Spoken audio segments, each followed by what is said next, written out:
नमस्कार, मैं advocate doctor Ajay Kumar Pandey force is supreme law के इस लॉ चैनल में आज पुनः आपका स्वागत करता हूँ। पेशे खिदमत है एक नई जानकारी मुकदमे के शेप में, खास करके आप तमाम डॉक्टर बनने के इच्छुक छात्रों के लिए, उनके माता पिता के लिए और जो लोग डॉक्टरी की पढ़ाई, एमबीबीएस की पढ़ाई फ़िलहाल इस वक्त हिंदुस्तान में कर रहे हैं। जनाब, मैं मुकदमे पे आऊँ, मैं उस जानकारी पे आऊँ, उसके पहले चलिए आपको एक किस्सा सुनाता हूँ। लॉ की दुनिया ऐसे भी भारी हो जाती है, लगातार आप तक सूचनाएं, कानून का ज्ञान मैं पहुंचाता रहता हूं, तो बीच बीच में थोड़ा सा माहौल को हल्का भी करना चाहिए। मैं मुकदमे पे आऊँगा। जी हाँ, बहुत महत्वपूर्ण मुकदमा जो भारतीय चिकित्सा, आने वाली भविष्य की भारतीय चिकित्सा व्यवस्था और देश किस तरह के डॉक्टर पैदा कर रहा है, तैयार कर रहा है, किस तरह के छात्र एमबीबीएस से निकलेंगे, कितनी सीटें बढ़ी हैं, कितने नए कॉलेज खुले हैं, इन सारे मुद्दों पर मैं बात करूँगा आज अपने एपिसोड में। तो अगर आप चाहते हैं कि आप तक कानून से जुड़ी तमाम नई नई जानकारियाँ, कोर्ट केसेस, फैसले, जजमेंट पहुँचते रहें, तो आप हमारे इस चैनल को सब्सक्राइब कर लें, बेल आइकन बटन को भी दबा लें ताकि आपको ताज़ा तरीन सूचनाएं मिलती रहें। मैं खास करके उन साथियों का धन्यवाद करना चाहता हूं जिन्होंने सुपर थैंक्स के माध्यम से हमारे इस चैनल को आर्थिक सहयोग दिया है। यह चैनल लॉ के क्षेत्र में आम जनता के लिए जानकारियां लेकर आता है और आपके आर्थिक सहयोग से हमें ज़रूरतमंद लोगों को, ज़रूरतमंद लॉ के विद्यार्थियों को मदद करने में मदद मिलती है। तो इसी तरह से सुपर थैंक्स के माध्यम से, कमेंट के माध्यम से आप आर्थिक योगदान भी करते रहें। उन तमाम साथियों का धन्यवाद जिन्होंने हमें सुपर थैंक्स के माध्यम से अपना भारी समर्थन दिया है। तो जनाब, ये कहानी है जब मैं 11वीं का छात्र था केंद्रीय विद्यालय गया में। तो मुझे उस पढ़ाई के दरमियान, क्योंकि मैं अपने घर से दूर था, माँ बाप से दूर था, तो मुझे एक मारवाड़ी बासा होटल में, जो कि खाने के साथ रहने की भी सुविधाएं देते थे, अपना डेरा डंडा कुछ दिनों के लिए डालना पड़ा। बड़ा ही महत्वपूर्ण अनुभव था, क्योंकि मैं एक ऐसा परमानेंट वासिंदा था। अब आप कहेंगे कि कानून से इसका क्या लेना देना है, अब बने रहिए इस चैनल पर। मैं एक ऐसा नॉन परमानेंट जगह में परमानेंट वासिंदा था कि वो अभूतपूर्व टाइम था मेरे जीवन का। वो मारवाड़ी भाषा था जहाँ जो लोग व्यवसाय में, टूरिज़्म के लिए गया, हिंदुओं का बहुत बड़ा तीर्थ है, खास करके वहाँ व्यापारी वर्ग के लोग, खास करके जो मारवाड़ी समुदाय से जुड़े हैं, वो आते थे, क्योंकि उनको वहाँ अपनी रुचि के अनुसार, अपनी पसंद के अनुसार का खाना मिलता था और रात में सोने की जगह मिल जाती थी। तो वो लोग ऐसे ही व्यापार करने आते थे। वहाँ एक तख्त पड़ा होता था, उस पर बिस्तर होता था और एक अलमारी मिलती थी जिसमें आप अपना सामान रखिए, ताला बंद कीजिए, तख्त पे सोइए और नीचे बासा में खाना खाइए। तो मैं वहाँ पे, उसमें करीब 8-10 तख्त थे, तो मेरी मुलाकात हर रोज़ 9 नए लोगों से होती थी।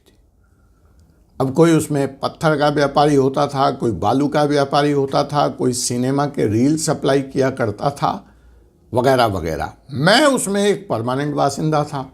मेरा एक परमानेंट तख्त था, मेरी एक परमानेंट अलमारी थी जिसमें मैं अपना सामान बंद कर देता था और फिर तख्त पर अपनी अलमारी निकाल के, अपनी किताबें निकाल के मैं पढ़ाई करता था और सवेरे मैं अपनी साइकिल उठा करके अपने स्कूल, केंद्रीय विद्यालय चला जाया करता था। तो खैर, वो एक मेरे जीवन का बड़ा ही लर्निंग फेज़ था, जहाँ की मैं रोज़ नए व्यापारियों से, उनके व्यापार करने के तौर तरीक़ों से वो समझता था, सीखता था। कई बार उनमें कई लोगों से दोस्ती भी हो जाती थी और मैं उनके साथ गया शहर घूमता था, उनके व्यापार को समझता था। तो अब इसमें एमबीबीएस का क्या आप कहेंगे लेना देना है? जी है, वहीं मैं आ रहा हूँ। इसमें एमबीबीएस का जनाब लेना देना ये है कि वहाँ पर गया मेडिकल कॉलेज के बहुत सारे छात्र परमानेंट तौर पर रूम लेकर रहा करते थे। गया मेडिकल कॉलेज का अपना हॉस्टल था, बड़ा उस ज़माने का नामी मेडिकल कॉलेज था हिंदुस्तान का, न सिर्फ बिहार का। गया मेडिकल कॉलेज एक से एक डॉक्टर्स उसने प्रोड्यूस किए। तो जनाब ये जो कुछ छात्र थे तो वो अपने हॉस्टल से बाहर यहाँ कमरे लेकर रहा करते थे। और ये कुछ ऐसा वाकया था कि इनसे वो जो बासे का मालिक था बड़ा परेशान था, क्योंकि ये लोग 10, 20, 30 रुपया, 5 रुपया इस तरह का किराया दिया करते थे और कमरे पे कब्जा करके बैठे हुए थे और ये खाली ही नहीं करते थे। तो अमूनन मेरी भी इनसे दोस्ती हो गई, इन मेडिकल के छात्रों से, इन डॉक्टर्स के छात्रों से, और मेरा अब आना जाना गया मेडिकल कॉलेज के प्रांगण में भी शुरू हो गया, जहाँ मैं शल्य क्रिया चिकित्सा देखता था, पोस्टमार्टम होता हुआ देखता था और मेडिकल की नई नई जानकारियाँ भी मेरे पास आने लगी। तो मैंने एक दिन अपने इन सीनियर्स मेडिकल के छात्रों से पूछा कि जनाब आपका इतना बढ़िया हॉस्टल है यहाँ, आप यहाँ रहते क्यों नहीं? आप बाहर क्यों रहते हैं? इस मारवाड़ी बासे में क्यों डले हुए हैं? उसके पीछे एक कारण ये भी था कि मैं भी मारवाड़ी भाषा का जो मालिक था, सेठ था, उसके पीछे पड़ा था कि भाई एक कमरा मुझे दे दो, इससे मुझे डिस्टर्ब होती है यहाँ रोज़ 9 लोगों के बीच में आना, और मैं देर रात मोमबत्ती जला करके या बल्ब जला करके पढ़ता हूँ तो ये लोग सोना चाहते हैं, तो उसमें भी बाधा होती है। तो वो कह रहा था अगर इसमें से कोई भी कमरा खाली हो जाए तो सबसे पहले मैं आपको दे दूँ। तो मैंने इनसे कहा कि देखो भाई, मेरे तो स्कूल में हॉस्टल नहीं है और आप वहाँ जा सकते हो, आप वहाँ जाते क्यों नहीं? तो उन लोगों ने कहा कि चलो इस विषय पे ना आज रात में बात होगी और हम सब जब इकट्ठे होंगे तब बात होगी। ठीक है जी। तो उस रात हमारी बैठकी उस मारवाड़ी बासे में गया चौक पर जमी। उन्होंने हमारे बारे में जाना, समझा। पहले तो जो और लोग थे, जो उनका गुरु था, जो सबसे बड़ा वहाँ का उनका सीनियर था, उससे मेरी विशेष तौर पर मुलाकात कराई गई, जिसके इशारे पे ये पूरा मारवाड़ी भाषा डोलता था, घूमता था। तो जब उनसे मेरी मुलाकात कराई गई तो उन्होंने मेरे बारे में जाना, समझा और मेरी परेशानी को उन्होंने कहा हम चाहते हैं तुम्हारी मदद करें और यह कमरा जैसे ही खाली होगा तो मैं मारवाड़ी भाषा के मालिक से आपकी पैरवी करूंगा और यह सुनिश्चित करूंगा कि आपको यहाँ एक कमरा मिल जाए। आप अच्छे विद्यार्थी मुझे लग रहे हैं, अच्छे इंसान लग रहे हैं। तो मैंने कहा जी भैया, जी सर, आपको बहुत बहुत इसके लिए मेरा धन्यवाद और आभार। तो इस दरमियान पता जो चला वो ये पता चला कि इन्हीं का कमरा खाली होने वाला है और ये जनाब इस बासे में 16 साल से, पिछले 16 साल से जमे हुए हैं। तो मैंने कहा कि ये एमबीबीएस की पढ़ाई कैसी पढ़ाई है जो 16 साल तक ही ख़त्म नहीं हो रही है? टोटल कोर्स का ड्यूरेशन 5 साल है, तो आखिर कितनी बार ये परीक्षा में अपीयर होंगे तब ये डॉक्टर बनेंगे? तो उनके जूनियरों का तो खैर हिम्मत नहीं थी उनसे ये सवाल पूछने का, लेकिन बाद में उन्होंने मुझे समझाया कि ये हमारे सुपर सीनियर हैं और शायद इस साल 16वें साल ये अपनी एमबीबीएस की पढ़ाई पूरी कर लेंगे और हम लोग इनको हाथी पर सजाकर कॉलेज से, गया मेडिकल कॉलेज से विदाई देंगे। तो मैंने कहा ये एक सामान्य सी प्रक्रिया होगी, हो सकता है डॉक्टर बनने में इतने साल लगते हैं, जो उस समय की मेरी उम्र थी और जानकारी थी। तो जनाब सवाल यही है, मुकदमा यही है कि आखिर एमबीबीएस की पढ़ाई कितने सालों तक, एक सुपर सीनियर को कितने बार एग्जाम देने की इजाजत हो सकती है, यही मुकदमा है। तो जी हाँ जनाब, जो 2019 है उसके पहले जो कानून था उसमें एमबीबीएस के की पढ़ाई करने वाले छात्रों के ऊपर नंबर ऑफ अटेम्प्ट्स, वो कितनी बार परीक्षा दे सकते हैं, फेल हो सकते हैं, इस पे कोई पाबंदी नहीं थी, रोक नहीं थी। इसलिए ऐसे दृष्टांत, एक लाइव एग्जाम्पल इस कहानी के माध्यम से मैंने बताया कि लोग 16-16 साल, 20-20 साल, 15-15 साल परीक्षाएं देते रहते थे और डॉक्टर बनने की प्रक्रिया जारी रहती थी। अब इस समस्या से निपटने के लिए सरकार चिंतित हो गई और जो क्वालिटी ऑफ मेडिकल एजुकेशन था और जो जिस तरह के डॉक्टर हिंदुस्तान इस कानून के तहत प्रोड्यूस कर रहा था, उसको चिंतित होने के बाद सरकार ने जो कानून था, regulation of graduate medical education act, उसमें सन 2019 में तब्दीली कर दी। खास करके 7.7 section of the act, regulation of graduate medical education amendment act 2019 के तहत नंबर ऑफ अटेम्प्ट्स पे पहली बार रोक लगा दी गई।